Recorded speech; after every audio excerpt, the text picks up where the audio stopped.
Hi everyone, গেছো দিদি রবিবারের গল্পে তোমাদের সবাইকে স্বাগত জানাই। একটা ভীষণ সুন্দর জায়গায় বসে আছি। আর তোমরা তো অনেকেই জানো আমি ত্রিপুরার একটা ছোট্ট গ্রামে বড় হয়েছি, যেখানে এরকম মাটির বাড়ি, বাঁশ, মাথার উপরে টিনের ছাদ, এগুলো আমার ভীষণ মনের এবং প্রাণের কাছাকাছি। তো আমি দাদার সঙ্গে বসে আছি। আমি মুর্শিদাবাদে আছি, মুর্শিদাবাদের বড়দহ গ্রামে আছি। তো দাদা, তুমিই বলো তোমার নাম কি? আমার নাম সুজিত বিশ্বাস। সুজিত বিশ্বাস, দাদার বাড়িতেই এসেছি। তো তুমি একটু বলো যে তোমার এই গ্রামের নাম কেন এরকম হলো? আমার গ্রামের নাম বড়দহ। এখন আমি জন্মে থেকে বড়দহ শুনছি, কিন্তু তারও আগে নাকি আমাদের গ্রামটার নাম ছিল তাজপুর। আচ্ছা, আমার মানে বড়দের মুখে শোনা আর কি, আমার যারা সিনিয়র হ্যাঁ, তাদের মুখে শোনা গ্রামটার নাম ছিল তাজপুর। এবং তারপর আমাদের গ্রামের উত্তর প্রান্তে একটা জায়গায় মানে প্রাকৃতিক কারণে হঠাৎ করে আর কি একদিন রাত্রে গিয়ে গ্রামের লোকজন দেখে জায়গাটা একটা অনেকটা জায়গা নিয়ে মানে দহ, যেটা পুকুর বলে, এটা পুকুর মতো হয়ে গেছে। মানে সেটা আজ থেকে কত বছর আগে বলবো, সম্ভবত 100 বছর আগে। আচ্ছা, সেই থেকেই যে আমার গ্রামের নামটা বড়দহ। আচ্ছা। তো বড়দহটা কি এখনো আছে দাদা? বড়দহটা এখন সেই মানে যে গভীরতাটা ছিল সেইটা নয়, তবে কিছুটা আর কি গেলে বোঝা যায় যে না এই জায়গাটা মানে এর আগে পুকুর মতন ছিল। সেটা আস্তে আস্তে ভরাট হওয়ার পরে মাটি টাটি পড়ার পরে যেটুকু আছে খানিকটা আছে আর আচ্ছা, মানে আমি একটু গিয়ে দেখতে পারবো? একটু গিয়ে তুমি দেখতে পারো। তো সেই জন্যই এই গ্রামটার নাম ওই বড়দহকে কেন্দ্র করে এই গ্রামটা গড়ে উঠেছে। আচ্ছা, আমি তো গ্রাম দেখতে খুব ভালোবাসি, তোমাকে আমি বলেছি। তাই আমাকে বলো যে আমি যদি এখন গ্রামটা দেখতে বেরোই, তাহলে মানে যে কোনো প্রদেশে বেড়াতে গেলে আমার গ্রাম দেখতে খুব ভালো লাগে। তো আমি এই গ্রামে কোথায় কোথায় যাব? এটা তোমার গ্রাম, তুমি মানে আমাকে কোথায় কোথায় যেতে সাজেস্ট করছো বলো? মানে প্রথমত আমি আমাদের গ্রামের পশ্চিম প্রান্তে 1 কিলোমিটার হবে না, সম্ভবত হাফ কিলোমিটার পরেই আর কি নীলকুঠি আছে, সাহেবদের আমাদের নীলকুঠি, যেটা এখন ভগ্নাবশেষ, কিন্তু গেলে বোঝা যায় যে না এটা একসময় ইংরেজ আমলে একটা নীলকুঠি, নীলের চাষ হতো। এবং সেই নীলকুঠি যে জাল শুনছিলাম নাকি, ওটাকে জাল দিয়ে ওটাকে নীল তৈরি করা হতো। সেই জায়গাটা গেলে এখন বোঝা যাবে, ওখানে যাব, ওখানে যাওয়া যেতে পারে আর কি। আর বড়দহ দেখতে যাব। বড়দহ যেটা যার নামে আমাদের গ্রামের নাম, সেটা আমাদের এখান থেকে 1 কিলোমিটার খুব বেশি হলে আর কি, সেই জায়গাটা একটু দেখা যেতে পারে। এই আর তোমার এই গ্রামের পেশা কি মূলত? মূলত এই গ্রামের পেশা চাষবাস। এবং বর্তমানে বিগত কিছু মানে কতদিন মানে বছর 10 আগে থেকে মানুষ চাষবাসের থেকে সরে এসে এখন ওই তোমার মানে গো পালনের দিকে বেশি নজর দিয়েছে। আচ্ছা, আচ্ছা। এবার কি হয় মানে গো পালনের একটা সুবিধা হচ্ছে, তারপরে গ্রামে তোমার যেটা দুধ সমিতি বলে, তোমার এখন বর্তমানে প্রায় 5টা সমিতি। আচ্ছা, তার মধ্যে 1 নম্বর আমুল, তারপরে ভাগীরথী, তারপরে রেড কাউ, এরকম আরো মানে গোটা 5 সমিতি। মানুষ কি করে ওখানে দুধটা দিয়ে 1 সপ্তাহ অন্তর টাকাটা একদম নগদ পায়। যেটা আগে কি হতো, আগে ওই পাইকার দিয়ে মানে যারা ছানা তৈরি করে তাদেরকে দেওয়ার পরে দেখা গেল হয়তো তাদের 2000 টাকা তাদের কাছে পাও না, সে হয়তো দিল 1000 টাকা হয়তো চেয়ে গেল। এইটা থেকে বেরিয়ে মানে সমিতি হওয়ার জন্য এই সুবিধাটা মানুষ পেয়েছে। এই যে এতগুলো সমিতি, টাকাটা নিয়ে কোনো সমস্যা নেই, দুধের যত উৎপাদনই হোক মানে বিক্রি নিয়ে কোনো চিন্তা ব্যাপার না, এইটাই আর কি। এখানে কারোর 80 কিলো, কারোর 100 কিলো, কারোর 50-60 কিলো, মানে 50-60 কেজি দুধ অনেকের বাড়িতে হয় আর কি।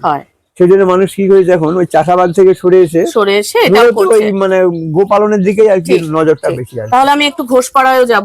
অবশ্যই অবশ্যই যেতে পারো। ঠিক আছে।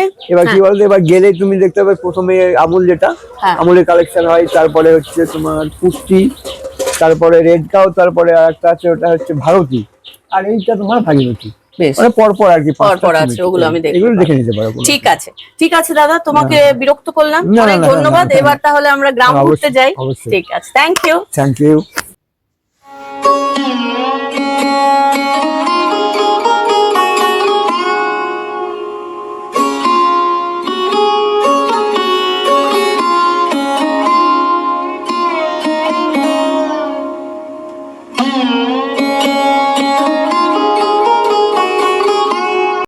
ইতিহাসের ছাত্রী হিসেবে নীল চাষ তো নিজের ছাত্র বয়স থেকেই পড়েছি, আর এখন যেহেতু আমি একটা স্কুলে পড়াই, সুতরাং প্রতি বছরই আমাকে নীল চাষ এবং নীল বিদ্রোহ পড়াতে হয়। তো আমি এই যে জায়গাটায় বসে আছি, সত্যি এটা আমার কাছে গেছো দিদির একটা ভীষণ ইউনিক এক্সপিরিয়েন্স। মানে আই এম সো ব্লেসেড যে আমি এর আগে কখনো কিন্তু নীলকুঠিতে আসার সুযোগ আমার হয়নি। নীলকুঠির ইতিহাস বা নীল চাষের ইতিহাস, এটা সবসময় আমাদের ভারতীয়দের কাছে এটা একটা বেদনাদায়ক ইতিহাস। এটা খুব আনন্দ করার মতন, গর্ব করার মতন ইতিহাস নয়, কিন্তু এটা একটা নিশ্চিত করেই বলতে পারি যে নীলকুঠিতে আসা বা এই জায়গাটা, এই জায়গাগুলো কেমন হতো, এই ইঁটগুলো যেমন আমি যেখানটায় বসে আছি, সেটা আমি গ্রামে যারা থাকেন তাদের সঙ্গে কথা বলছিলাম, এগুলো যেমন একদম সেই পুরনো আমলের বা পুরনো সময়কার।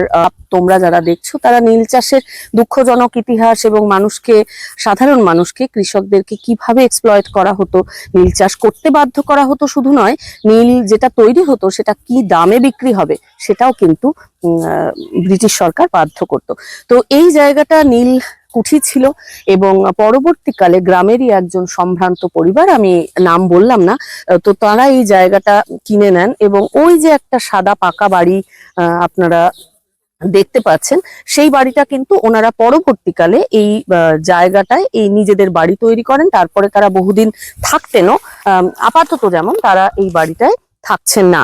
তো নীল চাষ স্বাভাবিকভাবেই এই আশেপাশে যত জমি, রিজু দেখাচ্ছে ক্যামেরায়, এই আশেপাশে যত জমি আছে সেগুলোতে কিন্তু নীল চাষ হতো বলে আমি এখানে সবার কাছে শুনলাম।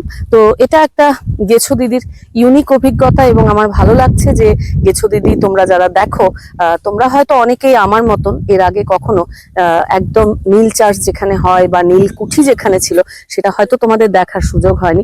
আশা করছি আমি আমার চোখ দিয়ে আরো আমার মতন কয়েকজনকে দেখাতে পারলাম যারা নীলকুঠি প্রথমবার দেখলেন।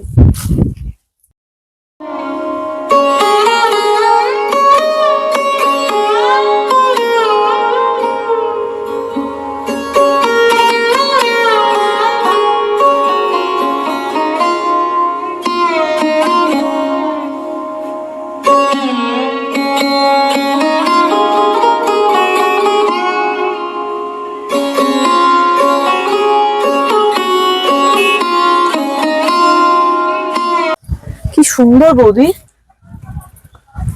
আচ্ছা বলছি বৌদি, ইতি বৌদি আমার অত্যন্ত গুণী বৌদি, যার বাড়িতে আমি উঠেছি। আর বৌদির আর একটাও পরিচয় আছে, বৌদি কিন্তু এই বড়দহ গ্রামের যে অঙ্গনওয়াড়ি সেন্টার আছে সেখানকার মাস্টারমশাই এবং অত্যন্ত যত্ন নিয়ে তিনি বাচ্চা পড়ানো, এবং তোমাদের তো খাওয়া দাওয়া বোধহয় একটা বিরাট বড় বিষয়, তো এত কিছু ম্যানেজ করে বেচারা। তারপরে আমি জোর করে টেনে এনেছি যে চলো চলো। তো আমাকে একটু এই আম বাগানটা সম্পর্কে বলো যে এখানে কি কি আম হয়। এই তো হচ্ছে দেখছি এই গাছটার আম পাকা খুব একটা ভালো না, আচ্ছা, আচার, তারপরে আমসত্ব এইসব গুলো খুব ভালো হয়। হ্যাঁ, তারপরে টক চাটনিটা, তারপরে ওই যে ওইখানে আছে, হ্যাঁ ওইটা ন্যাংরা, ওটা বোম্বাই, ওইটা হিমসাগর। ও হ্যাঁ, আর ওই দেখো ওইটা তুলোর গাছ, হ্যাঁ বালিশ হয়। আচ্ছা, তো এখানে তো এখন ভালোই আম হয়েছে, ঝড়ে আম পড়ে গেল নাকি কিছু? হ্যাঁ পড়বে, কিন্তু তাতেও মোটামুটি আছে। হ্যাঁ থাকবে, অনেক থাকবে। তো এই গ্রামে মানে আম যে হয় সবচেয়ে বেশি কোন আমটা বেশি হয় বৌদি? মানে বোম্বাই না বোম্বাই, হিমসাগর এগুলোই বেশি হয়। ফজলি টজলি এগুলো ফজলির থেকে ফজলি কম। আচ্ছা, তো এখানে যেগুলো আম হয় ধরো ল্যাংড়া আমও হয়। আচ্ছা, আর একটা কথা বলো যে এখানে যা আম হয় সেগুলো কি, চলো হাঁটতে হাঁটতে কথা বলি আমরা। বলছি যে এখানে যা আম হয় সেগুলো কি শুধু গ্রামের লোকই খায় নাকি না বাইরে বিক্রি করে? তো নিয়ারেস্ট বাজারটা কি? কাছাকাছি বাজার ইসলামপুর। তো এখানে কি ওই ইসলামপুরে নিয়ে গিয়ে বিক্রি করে? না, আমরা বিক্রি করে দিই বাগান, হয়তো বাগান বিক্রি করে দাও। আচ্ছা, আম রেখে দুটো গাছ কি তিনটে গাছ দিয়ে ওরা সব দেখাশোনা সব করে। এখানে আবার গুণমানের অত্যাচার। ও মানে যখন আম হওয়ার আগের থেকেই তোমরা বাগানটা দিয়ে দাও? আমরা দুটো গাছ কি তিনটে গাছ রাখি, রেখে ওরাই তখন আমাদের আম তুলে দিয়ে আসে। ও, তাহলে তোমাদের আর মাথা লাগাতে হয় না। বাহ, এটা ভালো জানা গেল। পারলো না পারলো, ঠিক আছে, চলো এবার পরের জায়গায় যাই।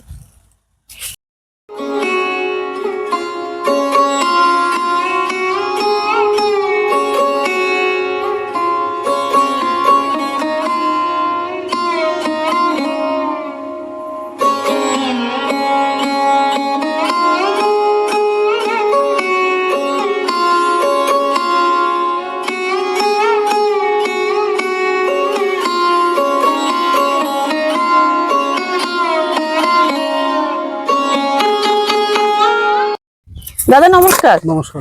বলছি কি নাম আপনার, একটু বলুন। আমার নাম আশারুল মন্ডল। আচ্ছা, তো আমি একটা এসছি এই গ্রামের ইট ভাটা, আমি ঘুরতে ঘুরতে দেখছিলাম বেশ কয়েকটা ইট ভাটা আছে। কটা ইট ভাটা আছে এখানে? অনেকই আছে, প্রায় 5-7টা আছে। 5-7টা আছে। তো এই ইট ভাটাটার কি নাম? এটা জিবিএফ এর। আচ্ছা বেশ, আপনি বোধহয় এটার দায়িত্বে আছেন। হ্যাঁ, তো এখানে এখনো তো দেখছি ইট ভাটাতে তো আগুন আছে, সুতরাং কাজ চলছে। তো এটা কি প্রত্যেক, আজকে তো রবিবারেও কাজ চলে? তাহলে প্রতিদিনই চলে। প্রতিদিন চলে। তো ওইখানে আমি অনেক ইট দেখতে পাচ্ছি। তো মোটামুটি কতদিন সময় লাগে? মানে ইট পাকা হ্যাঁ একদম পুরো কমপ্লিট হয়ে বেরোতে? মোটামুটি আপনার মাস দেড়েক। ও আচ্ছা, তো একটা বারে ধরুন মাস দেড়েক লাগলো, তো একটা বারে কটা ইট হতে পারে, মানে এটার ভেতরে যখন আপনারা দেন? একটা বারে প্রায় 3-4 লাখ, 3 লাখ। 3 লাখ? আরে বাপ রে বাপ। তো আগুন ধরানোর ব্যাপারটা আমার খুব জানতে ইচ্ছে করে, যে এটা কিভাবে হয়। ওটা না দেখলে আপনি বুঝতে পারবেন না। একটু বলুন তবু। ওটা আগুন ধরানো একটা হয়, আখা তৈরি হয় ওখানে। আচ্ছা। ওখান থেকে তৈরি করা হয়। ও প্রসেসিং গুলো না দেখলে আপনি বুঝতে পারবেন না। আচ্ছা, বাইরে থেকে বুঝতে পারবেন না। তো সেটা প্রত্যেক দিনই আগুন ধরানো হয়? না না, একবারই ধরানো হয়েছে। ও একবারই ধরানো হয়। তো সেটা কতদিন চলে মোটামুটি? এটা মোটামুটি আপনার 4-5 মাস তো বটেই। আচ্ছা বেশ। আচ্ছা আমাকে আরেকটা কথা বলুন, এখানে যে এত এই গ্রামে ইট তৈরি হয়, সেগুলো আপনাদের কোথায় কোথায় যায় সাধারণত? গ্রামে হয়, বাইরে হয়। বাইরে মানে এখান থেকে কত দূর অব্দি? এই বহরমপুর, ইসলামপুর, আরো দূরেও যায় আরো দূরে নিশ্চয়ই? যায়। ঠিক। তো এই ভাটাটা কবে থেকে, মানে মোটামুটি কত বছর হলো আছে? এখানে মোটামুটি 4-5 বছর। 4-5 বছরের। ঠিক আছে, অনেক কিছু জানলাম। আর ওই আগুন ধরানোটা দেখতে পেলে ভালো হতো। তো ওগুলো সেটা আপনি তো আর বুঝতে এখন পারবেন না। পারবো না। সিজনের প্রথমে আসছে। সিজনের প্রথমে। সিজনের তো প্রথমে। সিজনটা কখন হয়? সিজন আপনার ওই জানুয়ারি। ঠিক আছে, পরের বার আসবো তাহলে। আসেন। আপনাকে বিরক্ত করার জন্য না, না। দুঃখিত, ধন্যবাদ, না, থ্যাংক ইউ।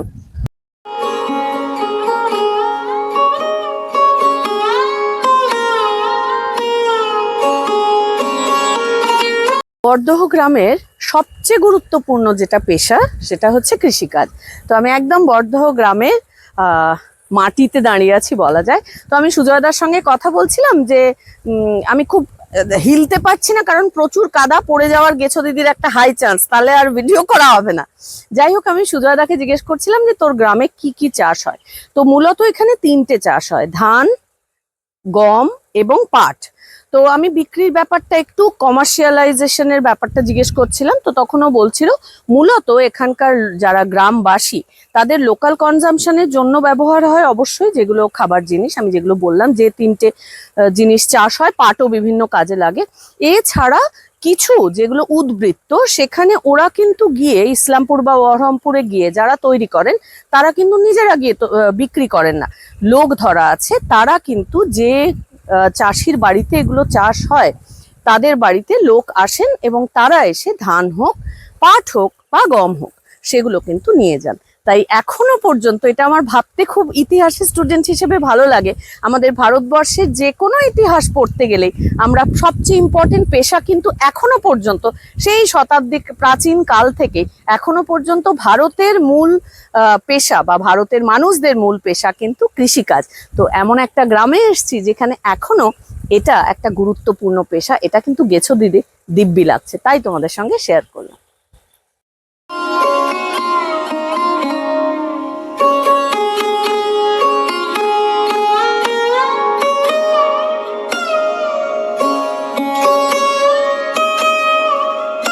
বরদহ গ্রামের একদম শেষ প্রান্তে আছে ছোট্ট ভৈরব নদী। এই জায়গাটায় যখন আমরা পৌঁছলাম, আর এই যে আমি বকবক করছি, তখন সামহাও হঠাৎ করে মাইক্রোফোনটা কাজ করছিল না, তাই আমি এখন ব্যাকগ্রাউন্ড করছি। তো রিজু বলছিল এই যে দূর অবধি তোমরা দেখতে পাচ্ছ, বর্ষার সময় কিন্তু অতটা জল জমে যায়। Sorry for the inconvenience. নৌকো বাঁধা আছে। তো আমি জিজ্ঞেস করছিলাম কেন নৌকো বাঁধা আছে। তো রিজু বলল যে এখানে ছোট্টখাট্ট অল্প নদী থাকলে যেমন একটু মাছ থাকে, তো সেগুলোর কাজে ব্যবহার হয়, নৌকো চড়ে লোকে যায়। কিন্তু সুজয়দাকে আমি জিজ্ঞেস করছিলাম যে একটা গ্রামের পাশে যখন নদী থাকে, তখন কিন্তু মৎস্যজীব, মানে মৎস্য চাষ বা মৎস্যজীবী যারা, তো এটাও কিন্তু একটা গুরুত্বপূর্ণ প্রফেশন হতে পারে। তো এই গ্রামের কেউ কি মৎস্যজীবী? তো তখন সুজয়দা বলছিল যে না, মানে মৎস্যজীবী এটা খুব বেশি নেই, মানে মৎস্য চাষ এই যে গ্রামের সেভাবে কোনোদিনও প্রফেশন হয়নি, কিন্তু হ্যাঁ অল্প বিস্তর তো হয়। কিন্তু আমি শিওর এত সুন্দর নদী থাকার ফলে সন্ধেবেলা আমি বাড়িতে বসে যে একটা সুন্দর ঠান্ডা হাওয়া পাচ্ছিলাম, সেটার কারণ আমি শিওর এই ছোট্ট বাচ্চা নদী।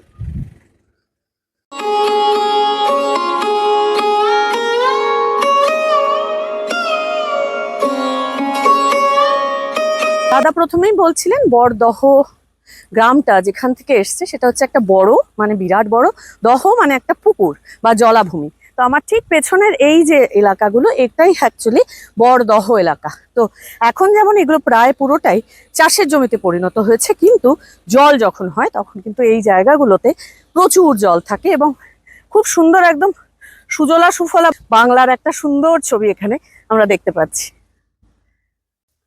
এই অপূর্ব জায়গাটায় এসে গেছো দিদির কথা বলতে খুব একটা ইচ্ছে করছে না, হেঁড়ে গলায় একটু গান গাইতে ইচ্ছে করছে। তো আগে গানটা গেয়ে নি, তারপরে বকবক করবো। গ্রাম ছাড়া ওই রাঙা মাটির পথ আমার মন ভোলায় রে, গ্রাম ছাড়া ওই রাঙা মাটির পথ আমার মন ভোলায় রে। সত্যি গেছো দিদির বড়দহ গ্রাম কিন্তু গেছো দিদির আর এই গ্রামের রাস্তা গেছো দিদির মন একদম কানায় কানায় ভর্তি করে দিয়েছে। গেছো দিদি আজকে একটা মুর্শিদাবাদের ছোট্ট বড়দহ গ্রাম তোমাদের দেখানোর চেষ্টা করলো, এবং গেছো দিদির আর এই গ্রামে যারা বসবাস করেন তাদের যেগুলো প্রাণের জায়গা সেগুলো তোমাদের ঘুরিয়ে দেখানোর চেষ্টা করলো। আশা করছি গেছো দিদির মতন তোমাদেরও কিন্তু এই গ্রামটা আমি শিওর খুব ভালো লেগেছে। তো আজকের মতন রবিবারের গল্প এখানেই শেষ হচ্ছে। আবার পরের রবিবারে গেছো দিদি নিশ্চয়ই কোথাও না কোথাও চলেই যাবে, আর একটা জায়গা নিশ্চয়ই তোমাদের দেখিয়ে দেবে। ততক্ষণের জন্য বাই বাই এভরিওয়ান, সবাই ভীষণ ভালো থেকো, বাই বাই, টেক কেয়ার, আবার নিশ্চয়ই দেখা হবে, বাই।